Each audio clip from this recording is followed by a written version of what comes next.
Hi, നമുക്കിന്നൊരു അടിപൊളി മീൻ വറുത്ത തയ്യാറാക്കിയാലോ. അതിനായിട്ട് മിക്സിയുടെ ചെറിയ ജാറിൽ ഒരു കുടം വെളുത്തുള്ളി, 4 ചുവന്നുള്ളി, ചെറിയ കഷ്ണം ഇഞ്ചി, എരിവിനാവശ്യമായിട്ടുള്ള കുരുമുളക്, 1/4 സ്പൂൺ അളവിൽ മഞ്ഞൾപ്പൊടി, 1/4 സ്പൂൺ അളവിൽ ഉലുവപ്പൊടി, 1/4 സ്പൂൺ അളവിൽ മുളക് പൊടി, ആവശ്യത്തിനുള്ള ഉപ്പ്, ഒരു 2 ടേബിൾ സ്പൂൺ അളവിൽ വെളിച്ചെണ്ണ ഇത്രയും ഒഴിച്ചു കൊടുത്തിട്ട് നന്നായിട്ട് നമുക്കിതൊന്ന് അരച്ചെടുത്തിട്ട് വരാം.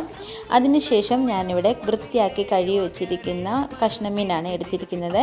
അതിനകത്തോട്ട് അരച്ച് വെച്ചിരിക്കുന്ന ഈ അരപ്പൊന്ന് പരട്ടി ഒരു 15 മിനിറ്റ് നമുക്കിതൊന്ന് റെസ്റ്റ് ചെയ്യാൻ വെച്ചതിന് ശേഷം നല്ല തിളച്ച വെളിച്ചെണ്ണയിലോട്ട് നമുക്ക് മീൻ കഷ്ണങ്ങളെല്ലാം ഒന്ന് ഇട്ട് കൊടുത്തിട്ട് നന്നായിട്ടൊന്ന് വറുത്തെടുക്കാം.